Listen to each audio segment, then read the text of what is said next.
Cambridge Analytica, Trumpian Steve Bannon world that started 7 years Well, ago. it certainly gives more weight to the notion of collusion that we've seen in the politics, and it's certainly going to I think the name recognition that you're asking is probably going to be more in the news, given that next year's the lead up to an election year. So the development in itself is a positive development, but that it's not getting much coverage is, I think, connected simply to the U.S.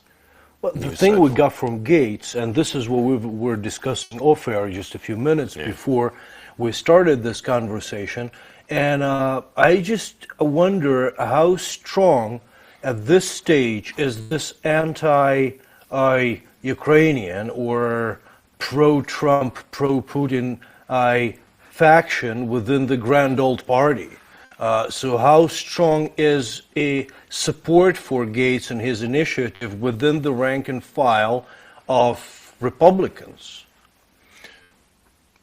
It sort of depends on how you,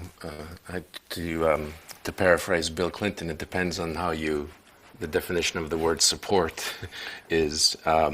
I'd say that it's marginal, but they sure know how to bark very loud. Some of my friends who have Washington connections have said that this is a small minority, and even Biden made mention to that during his State of the Union, that it's not all Republicans, but a vocal minority that are trying to hijack the agenda, as it were. Does that mean that the threat is not worth taking seriously? No. I think we need to all Ukrainian Americans, and not just Ukrainian Americans, but everyone needs to take that threat very seriously, that support for any kind of dictatorship a la Putin is something that you'd think that any advanced or mature nation state or mature country, a mature democracy, would try and stop. Oh yeah. Well, and the other thing, of course, is that, and I'm sure this is as clear as day for most people, that the Americans tend to, even put their own partisan politics above international politics or other concerns. And I mean, essentially, it betrays showing these Gaetz and there's 11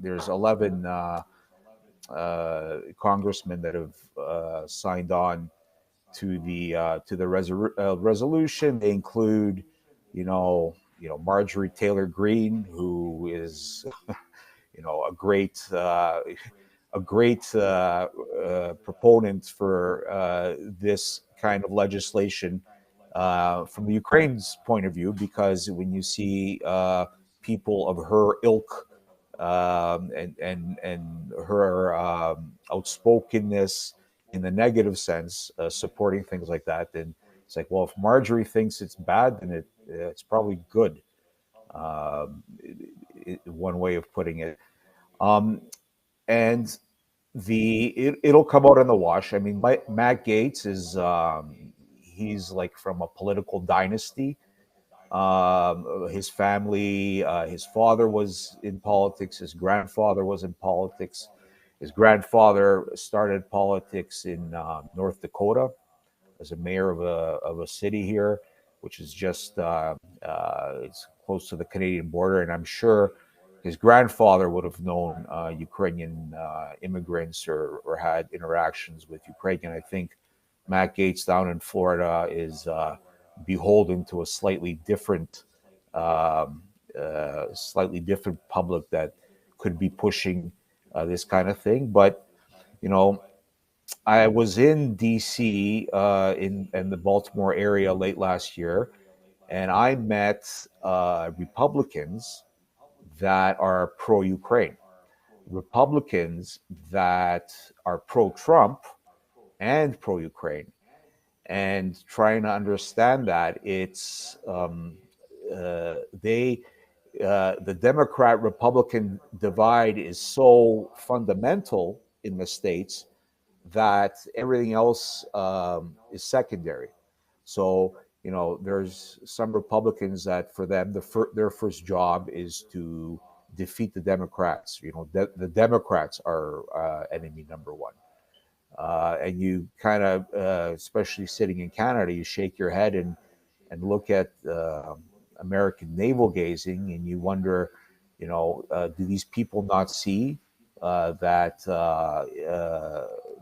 their divisions that are, supposedly domestic on the domestic front are really having ramifications, very real world ramifications in places like Ukraine, where people are dying. And Matt Gaetz is tired.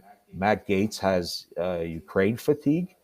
Uh, it's a dangerous line that he's walking, and obviously looks like the Ukrainian contingent in his Florida congressional district isn't important to him.